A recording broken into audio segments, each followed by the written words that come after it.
Video کو like کر کے آگے شیئر ضرور کر دینا۔ غریب نواز جب ہندوستان آنے کے لیے نکلے، توجہ کرنا، آپ کا سفر مزار سے شروع ہو کر مزار پر ختم ہوتا ہے۔ توجہ کیجیے، مزار سے شروع کہاں سے ہوا؟ مزار مصطفیٰ سے شروع ہوا، اور کہاں پہ ختم ہوا؟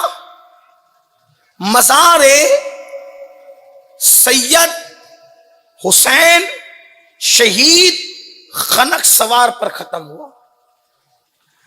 آپ کو تو کہا ہی یہ گیا تھا، اللہ کے رسول نے فرمایا میرے بیٹوں میں سے ایک بیٹا ہے سید حسین شہید خنق سوار، وہ اللہ کا دین لے کر ہندوستان گیا اور وہاں کے لوگوں نے اس کو شہید کر دیا۔ تو سرکار غریب نواز ان کی مزار کی نسبت سے ہندوستان تشریف لائے، یعنی اجمیر شریف میں اللہ کا دین لے کر۔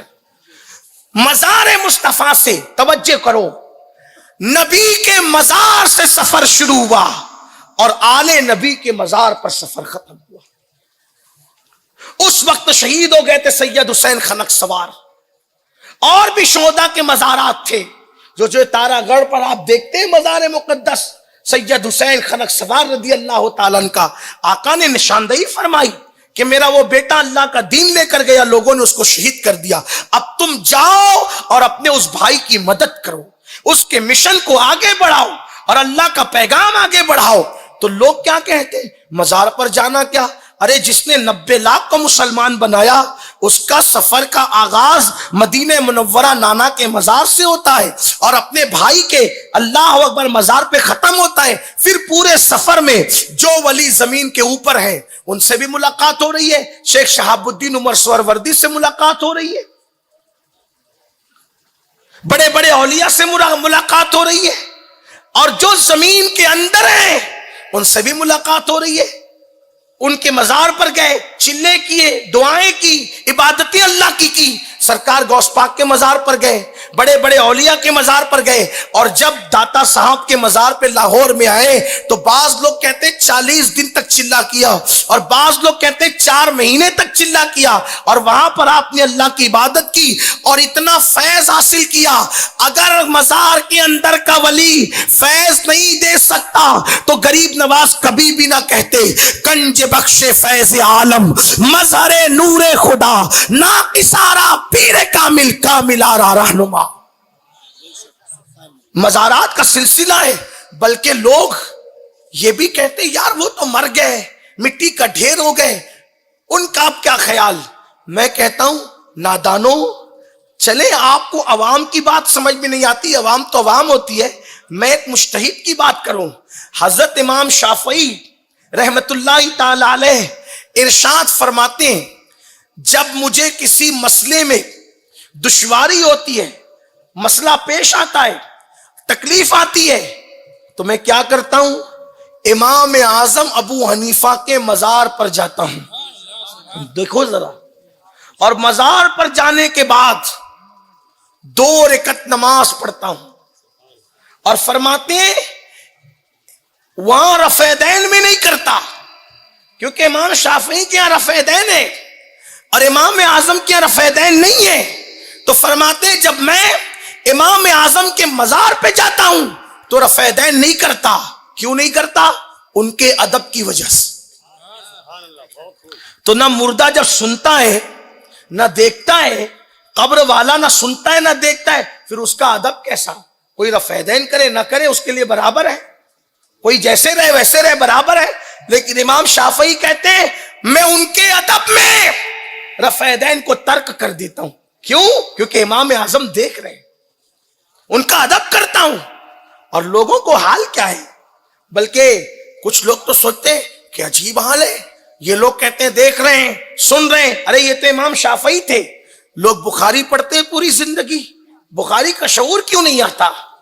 عشق مصطفیٰ کی بات لوگ نہیں کرتے اس لیے انہیں بخاری کا شعور نہیں آتا۔ حضرت سیدہ ام المومنین مفتی 4 ملت طیبہ طاہرہ عائشہ صدیقہ رضی اللہ تعالیٰ عنہ، جن کی شان میں قرآن کی آیتیں نازل ہوئی، ام المومنین سیدہ عائشہ صدیقہ رضی اللہ تعالیٰ عنہا فرماتی ہیں کہ جب میرے حجرے میں اللہ کے رسول مصطفیٰ جان رحمت کا مزار مقدس بن گیا تو میں حضور کی بارگاہ میں چلی جاتی تھی اس حالت میں کہ میرا چہرہ کھلا ہوتا تھا، حالانکہ وہ میرے شوہر ہیں، وہ میرے شوہر ہیں، تو میں چہرہ کھول کر، یعنی کہ جس کو لوگ عرف عام میں پردہ کہتے ہیں، وہ پردہ میں نہیں کرتی تھی اور چلی جاتی تھی کیونکہ وہ میرے شوہر ہیں۔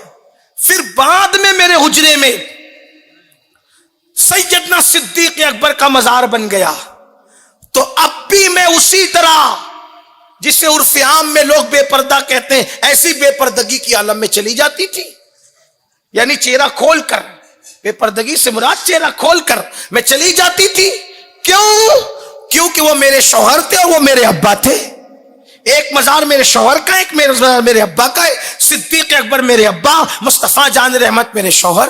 پھر فرماتی ہیں جب سے عمر ابن خطاب کا مزار میرے حجرے میں بنا اب میں چہرہ کھول کر نہیں جاتی بلکہ اب میں پردہ کرتی۔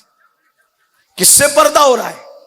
جو مردہ دیکھ نہیں سکتا، جو مردہ سن نہیں سکتا۔ قبر والے اگر اس طرح کے مردے ہیں کہ جو سن نہیں سکتے، دیکھ نہیں سکتے، میرے عزیز مجھے بتاؤ یہ کس کا عقیدہ ہے؟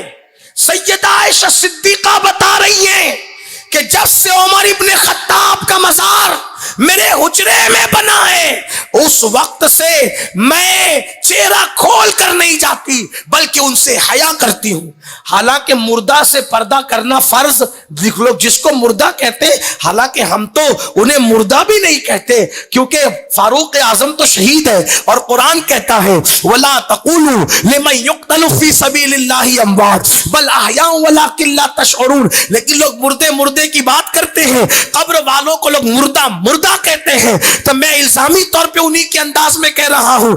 تو سیدہ عائشہ صدیقہ فرماتی ہے جب سے میرے حجرے میں عمر ابن خطاب کا مزار بنا ہے اس وقت سے میں اللہ اکبر بے احتیاطی کے ساتھ نہیں جاتی بلکہ اپنے چہرے کو چھپا کر جاتی ہوں۔ کیوں؟ اس لیے کہ میرے شوہر اور میرے والد کے ساتھ اب ایک اجنبی کا مزار بھی میرے حجرے میں موجود ہے۔ آپ اندازہ فرمائیں تو گویا کہ سیدہ عائشہ کو اتنا یقین ہے کہ یہ قبر والے اسی طرح دیکھتے ہیں جیسے زمین والے دیکھتے، بلکہ زمین والوں سے زیادہ قبر والے دیکھتے بھی ہیں اور قبر والے سنتے بھی ہیں۔ وجہ کیا ہے؟ اس لیے کہ زمین والے جسمانی کان سے سنتے ہیں، زمین والے جسمانی آنکھ سے دیکھتے ہیں، اور قبر والوں کو اللہ نے روح کے کان سے سننے کی طاقت دی اور روح کی آنکھوں سے دیکھنے کی طاقت دی۔ اسی لیے تو عام قبر والوں کے لیے مصطفیٰ جان رحمت صلی اللہ علیہ وآلہ وسلم نے فرمایا کہ جب تم اپنے مردوں کو دفن کر کے قبرستان سے جاتے ہو تو وہ تمہارے قدموں کی آہٹ کو بھی سنتے ہیں، وہ تمہارے جوتوں کی آواز کو بھی سنتے ہیں۔ آپ مجھے بتاؤ اگر ہمارے گھر سے کوئی بندہ نکل کر جا رہا ہو تو کیا ہم اس کے قدموں کی آہٹ کو سن پائیں گے؟ کیا ہم اس کے جوتوں کی آواز کو سن پائیں گے؟ لیکن اللہ اکبر، ہمارے جسم کے کان اتنا نہیں سنتے جتنا روح کے کان سنا کرتے ہیں، اور جب عام سننے والوں کا یہ حال ہے تو وہ لوگ جو اللہ کے اولیاء ہیں ان کے سننے کی طاقت کا عالم کیا ہوگا، ان کے سننے کی قوت کا عالم کیا ہوگا۔ تو اس لیے میں آپ سے گزارش کرتا ہوں اے میری قوم کے جوانوں، کسی کی بات پہ توجہ کرنے کی ضرورت نہیں، اللہ والوں سے اپنے رشتے کو مضبوط کرو۔ یہ اللہ کی عطا سے سنتے ہیں، یہ اللہ کی عطا سے دیکھتے ہیں، یہ اللہ کی عطا سے عطا کرنے پر قدرت رکھتے ہیں، اس لیے اپنے عقیدوں کو مضبوط کرو، اپنے عقیدوں کو پختہ کرو۔ 1857 کے بعد کے کسی عقیدے پر، نئے عقیدے پر کان دھرنے کی ضرورت نہیں ہے۔ ہمیں وہی پرانا عقیدہ چاہیے جو صحابہ کا تھا، اہل بیت کا تھا، ائمہ مجتہدین کا تھا، اولیاء کاملین زمین کا تھا تو عرض یہ کر رہا تھا میرے پیارے آقا صلی اللہ علیہ وسلم کے پیارے دیوانوں، سرکار غریب نواز ہندوستان کی سرزمین پر تشریف لاتے ہیں اور ہند کی زمین پر آنے کے بعد آپ نے لوگوں کے درمیان انسانیت کا پیغام دیا، انس کا پیغام دیا، محبت کا پیغام دیا۔ انہی خوبصورت تعلیمات میں سرکار غریب نواز کی تعلیمات یہ بھی ہے، آپ فرماتے ہیں 5 چیزوں کو دیکھنا عبادت ہے۔ غریب نواز فرماتے ہیں 5 چیزوں کو دیکھنا عبادت۔ فرماتے ہیں نمبر 1 والدین کا چہرہ، اگر کوئی محبت کے ساتھ دیکھے اللہ کی رضا کے لیے تو یہ چہرہ ماں باپ کا دیکھنا بھی عبادت ہے۔ خلوص کے ساتھ ماں باپ کا چہرہ دیکھے، اخلاص کے ساتھ ماں باپ کا چہرہ دیکھے، اللہ کی رضا کے لیے ماں باپ کا چہرہ دیکھے۔ اب آج کل نوجوانوں کا حال یہ ہو گیا کہ آنکھوں کا مس یوز، آنکھوں کا غلط استعمال، لوگوں کی اپنی طبیعت ہے۔ قرآن کہتا ہے ان السمع والبصر والفؤاد کل اولئک کان عنہ مسئولا، کہ قیامت کا دن ہوگا، اللہ تمہاری سماعت کے بارے میں، تمہاری بصارت یعنی کانوں کا استعمال کیا کیا، کیا سنا کانوں سے، آنکھوں سے کیا دیکھا، دل میں تیرے کیا چلتا تھا، اللہ اس بارے میں تم سے سوال فرمائے گا، اللہ کو حساب دینا ہوگا۔ غریب نواز آنکھوں کا صحیح استعمال بتا رہے ہیں، فرماتے 5 چیزوں کا دیکھنا عبادت ہے۔ نمبر 1 ماں باپ کا چہرہ دیکھنا، اور کیسی عبادت؟ فرمایا مقبول حج کا ثواب، اور یہ آپ نے حدیث کی روشنی میں فرمایا مقبول حج کا ثواب۔